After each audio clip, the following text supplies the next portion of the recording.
Vamos falar então de Petrobras, Eliane, começando, né, com essas notícias aí que a gente repercutiu ontem com a pesquisa Quest, pensando especialmente na aprovação do governo Lula, e com essa notícia da Petrobras terminando o quarto trimestre de 2024 com um prejuízo líquido de 17 bilhões de reais, revertendo o lucro de 31 bi apresentado um ano antes. Então, com isso, a companhia encerra o sexto ano consecutivo de lucro, mas com um tombo de 70%. O que isso representa? É tudo culpa do dólar mesmo? Como é que o governo vai adotar uma narrativa aí?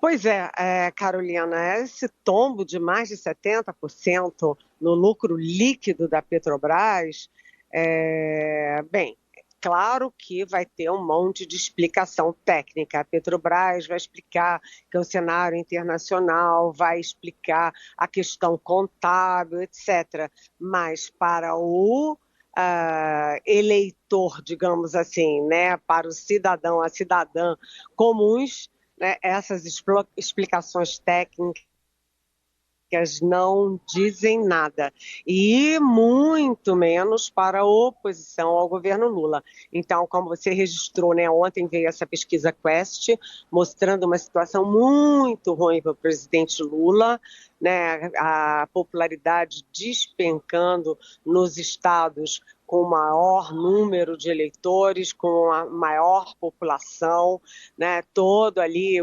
os três principais estados, né, Rio, São Paulo, Minas, até no Nordeste, Pernambuco e Bahia. E então, é claro que a oposição vai usar os dados da Petrobras para ratificar aquela percepção de que os governos do PT, e particularmente o presidente Lula, são intervencionistas nas estatais, nos bancos públicos, etc. E claro que isso ajuda ainda mais a contaminar a imagem do presidente e do governo. E isso também, do ponto de vista econômico, é claro que o mercado fica de olho, porque o mercado também tem essa, não só a percepção, mas a acusação de que o governo Lula é um governo que tem uma visão antiquada de economia, que é muito intervencionista, que o PT tem uma alma intervencionista. Então, é claro que uma notícia como essas, num momento como esses, e no dia seguinte da Quest, é uma notícia muito ruim, principalmente do ponto de vista político, mas não só político. Muito bem, a gente vai acompanhar desdobramentos no dia. Vamos falar de outra tensão, Eliane, entre Brasil e Estados Unidos.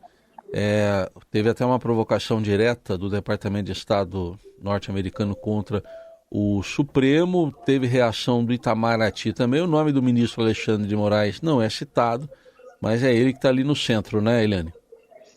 Olha, essa tensão escalou muito ontem. Escalou vários degraus. Por quê? Porque a gente tinha uma empresa do Trump aliada à Rumble, né, entrando com uma ação contra o ministro Alexandre de Moraes nos Estados Unidos. Isso é uma questão de empresas contra o Supremo Tribunal Federal. Então, quem estava tomando medidas, né, inclusive que suspendeu o Rumble no Brasil, etc., era o Supremo e era particularmente o próprio Alexandre de Moraes. Por que escalou a crise? Porque agora passou a ser uma questão de governo. O Departamento de Estado norte-americano é como se fosse o Itamaraty dos Estados Unidos. E o Departamento de Estado enfim, o Itamaraty tentou minimizar dizendo que é o sub do sub, mas é o secretário, subsecretário do Departamento de Estado para o Hemisfério Sul, que soltou uma nota acusando o Brasil de não respeitar a liberdade de expressão e que acusando o Brasil de estar atingindo pessoas, cidadãos que estão em território americano. E aí o Itamaraty se pegou em brios, né, e devolveu agora passou a ser governo a governo, porque o Itamaraty, na hora, Heisen, Carolina e ouvintes, o ministro das Relações Exteriores, o nosso chanceler Mauro Vieira, estava no Itamaraty numa reunião preparatória da cúpula dos BRICS. E rapidamente ele reuniu a assessoria dele, fez uma primeira versão de uma nota de repúdio, e ele próprio ligou para o Alexandre de Moraes e dali do Itamaraty ele já foi direto para o presidente Lula e mostrar a primeira versão da nota, né? Aliás, eu soube nos bastidores, com fontes muito bem informadas, que a nota era ainda mais dura e que o próprio Mauro Vieira amenizou um pouquinho. Mas mesmo assim eu estou bastante acostumada com questões internacionais, diplomáticas, e a linguagem diplomática é sempre muito cuidadosa. E a nota de ontem foi bastante incisiva para padrões de diplomacia, né? Então eu cito dois textos, 2 pontos dessa nota. Primeiro, chamando de mentira, não usou a palavra mentira, mas desmentindo a nota do Departamento de Estado. Por quê? Porque as medidas do Alexandre de Moraes não se referem ao território americano. São medidas tomadas dentro do território brasileiro, lembrando que o Brasil é um país soberano que tem regras, leis e constituição soberanas dentro do Brasil. Então, a nota do Itamaraty desmente. E a outra coisa é que a nota aproveita e lembra a tentativa de golpe, sem citar Bolsonaro nem nada, e fala uma palavrinha mágica, a nota do Itamaraty, que fala orquestração. Por que houve essa palavrinha? Porque logo depois da nota do Departamento de Estado, que foi lá pelas 2 horas, horário de Brasília, o próprio Jair Bolsonaro postou nas redes sociais uma nota em inglês que um embaixador até riu e falou, nossa, era um inglês castiço, parecia um texto do Shakespeare, né? Insinuando que o Bolsonaro sabia e já estava preparado para enfatizar e ratificar a nota americana contra o Brasil, contra não apenas mais o Supremo e o de Moraes, mas contra o Brasil. E aí, enfim, a tensão entre Brasil e Estados Unidos escalou e agora a minha pergunta foi, né, e imagino que os nossos ouvintes também tenham essa pergunta, quais serão os próximos passos? Bem, o Itamaraty e o Palácio do Planalto imaginam que, em vez do do Departamento de Estado, a crise pode escalar com agora uma manifestação da chefia do Departamento de Estado, ou seja, aí a guerra continua, é uma situação que obviamente não é boa e a impressão, e isso inclusive está especificado na nota do Itamaraty, é de que eles estão politizando uma questão que deveria ser jurídica. Por quê? Aí não está na nota, mas nas minhas conversas, porque os Estados Unidos apoiam o Bolsonaro e querem forçar a barra para 2026.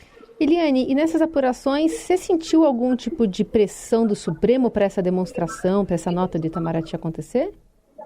Não, pressão do Supremo não, ao contrário. Ao contrário, o Itamaraty se pegou em brios.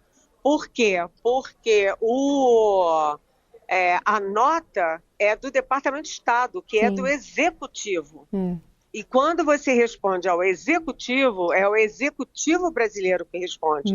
Ao contrário, foi o Mauro Vieira que ligou pro Alexandre de Moraes, querendo se informar, querendo, inclusive, entender o que tinha ali de acusação, e o ponto central na conversa do Mauro Vieira com o Alexandre de Moraes é que a nota do Departamento de Estado, ou na nota americana, fala que é o Alexandre, que é o Supremo, contra as leis americanas dentro dos Estados Unidos.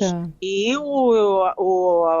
a Alexandre explicou para o Mauro Vieira que não, que a lei, que as ações dele são exclusivamente dentro do território brasileiro. Aliás, com o seguinte detalhe, a juíza americana já desqualificou a ação das duas empresas contra o Moraes, dizendo que a lei americana não cabe nesse caso. O problema agora foi parar no Congresso americano. Portanto, uma questão política. Seguimos com o Jornal Dourado, análise política direto de Brasília com Eliane Cantanhede. Eliane, ainda falando de Supremo, ontem, depois de uma proposta apresentada em acordo entre o governo e o Congresso, o ministro Flávio Dino liberou as emendas parlamentares. Como é que fica agora a relação com o Congresso, levando em conta que é uma liberação, mas com ressalvas, né? Exatamente, Heisen. Bem, o ministro Flávio Dino pegou esse touro-a-unha e vem fazendo uma coisa que a sociedade brasileira, a opinião pública brasileira apoiam, né? Que é o seguinte, como é que o Congresso tem 50 bilhões de reais no ano para usar a seu bel prazer? Isso retira o poder de executar o orçamento do executivo. O executivo executa, né? Mas como vai executar se quem está com o dinheiro, quem determina para onde vai o dinheiro é o Congresso, é o legislativo que deveria legislar. Então, há uma questão aí de valores, mas havia também a questão ali da falta de transparência e rastreabilidade. Esse foi o foco do ministro Flávio Dino. Há meses ele suspendeu as emendas, criou um atrito enorme com Câmara e Senado, mas vamos ao que interessa, né? Ontem, né, ele voltou a liberar as emendas, tanto o presidente da Câmara, Hugo Mota, quanto o presidente do Senado, o Davi Alcolumbre, respiraram aliviados, elogiaram ali as negociações civilizadas, republicanas entre os três poderes. Então, aparentemente, está tudo bem. Mas é essa palavrinha-chave que você falou, Heisen, que é o seguinte, é a questão ali das ressalvas. Eu vou citar algumas, porque são várias, mas, por exemplo, o Flávio Dino disse o seguinte, que as emendas que não seguirem os parâmetros definidos pelo STF de transparência e rastreabilidade vão ser novamente suspensas, né? Também não pode ter, né, repasse para ONGs que estão sendo auditadas na Controladoria Geral da União, né? Depois que a CGU já identificou, continua identificando irregularidades, para essas não dá para ter repasse. E tem também a questão na área da saúde. As emendas têm que ter assim, um destino claro, um envio para contas bancárias específicas para receber emendas dessa área da saúde. Né? Bem, também tem a emenda PIX, né, que tem que ter um detalhamento bem caprichado sobre como o dinheiro está usado e será usado, né, e as emendas de comissão e de bancada que precisam ter o nome do autor em ata. Então, é aquilo, todo mundo feliz, satisfeitos, mas a gente quer saber, e os 50 bilhões? Como é que vai reduzir esse valor?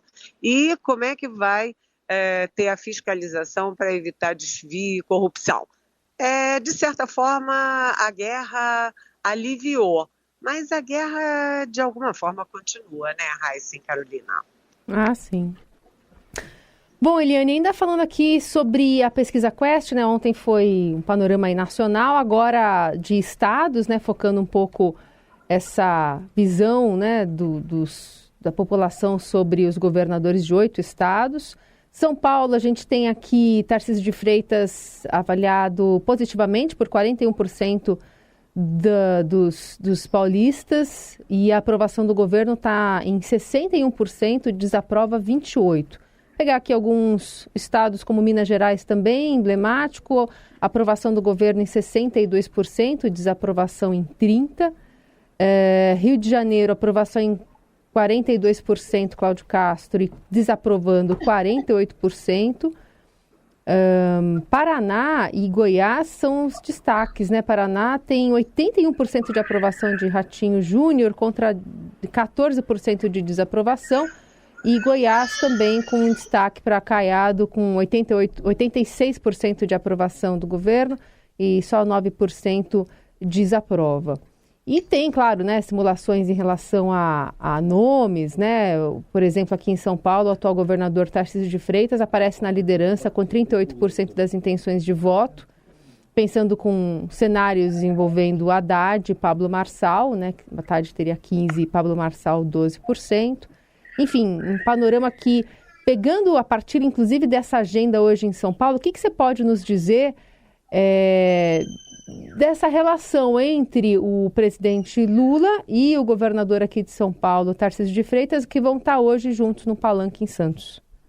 Pois nessa pesquisa da Quest, que é muito oportuna, né, porque a gente começa a fazer o seguinte: se o presidente Lula está em baixa, né, está em queda de popularidade, e o ex-presidente Jair Bolsonaro está inelegível, está aí com um julgamento muito grave no cangote quanto a golpe, e tem mais joias, e tem mais a questão do atestado falso de vacina, a gente tem que olhar para novos personagens para o futuro da política brasileira, inclusive o futuro imediato, que eu digo que é imediato, porque é 2026, na eleição geral, a eleição presidencial.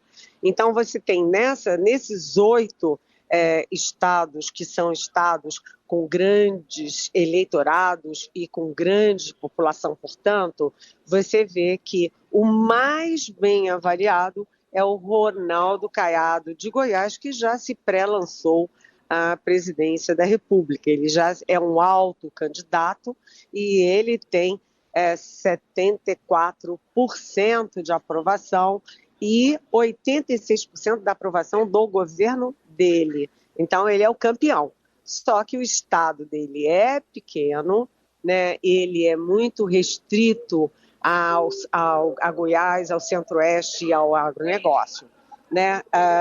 Em segundo lugar, vem o Ratinho Júnior, que tem 65% de aprovação dele e 81% de aprovação do governo dele. E o Ratinho Júnior é considerado, por exemplo, pelo Gilberto Kassab, que é assim, sempre chamo de dono do PSD, como um político muito promissor e que tem um horizonte bastante alto na política brasileira.